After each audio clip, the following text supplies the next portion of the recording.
வாங்க இன்றைக்கி வந்து நம்ம சத்தான உளுந்து லட்டு எப்படி செய்யுதுன்னு பார்க்க போகிறோம். தேவையான பொருள் பார்த்திங்கன்னா உளுந்து, நாட்டு சக்கரை, முந்திரி, நெய், ஏலக்காய், அரிசி. ஃபஸ்ட்டு நம்ம வந்து பேனில் அரிசியை போட்டு லைட்டாக வறுத்துடணும். ப்ரௌன் கலரில் வர வரைக்கும் வறுத்து எடுத்துடணும். அப்புறம் பார்த்திங்கன்னா அந்த வறுத்து எடுத்த அரிசியில் வந்து இந்த உளுந்தை போட்டு வதக்கி எடுக்கணும்.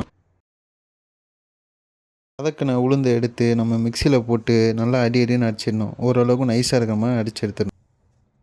சூடான பேனில் வந்து நெய்யை ஊற்றி சூடாகிற வரைக்கும் வெயிட் பண்ணிட்டு நெக்ஸ்ட்டு முந்திரியை வந்து அதில் போட்டுடணுங்க. முந்திரியை போட்டு நல்லா வதக்கி ப்ரௌன் கலரில் வர வரைக்கும் வதக்கணும். முந்திரியை எடுத்து நம்ம மிக்சியில் போட்டு லைட்டாக ஒரு சுற்றி எடுத்துட வேண்டியது. இப்போ வந்து நம்ம அரைச்ச உளுந்தில் வந்து நாட்டு சர்க்கரையை போட்டு கொட்டி மிக்ஸ் பண்ண போகிறோம். மிக்ஸ் பண்ணிவிட்டு ஒரு பிஞ்ச் சால்ட் மட்டும் இதில் ஆட் பண்ணிக்கலாம். இப்போ நம்ம வந்து முந்திரி வதக்கின அந்த நெய்யை வந்து இதில் ஆட் பண்ணிக்கலாம். ஆட் பண்ணி மிக்ஸ் பண்ணணும். நல்லா மிக்ஸ் பண்ணிவிட்டு இப்போ வந்து அரைச்ச முந்திரியை வந்து ஆட் பண்ணி மிக்ஸ் பண்ண வேண்டியது தான். ஃபஸ்ட்டு வந்து ஏலக்காவை பொடி மாதிரி பண்ணி வச்சிட வேண்டியது தான். அந்த பொடியாக்கின ஏலக்காவை வந்து போட்டு இதில் மிக்ஸ் பண்ணுற வேண்டியது தான். ஃபைனலாக நல்லா போட்டு உருண்டையை பிடிச்சோன்னா உளுந்து லட்டு ரெடிங்க. சுவையான உடம்புக்கு சத்தான உளுந்து லட்டு ரெடிங்க.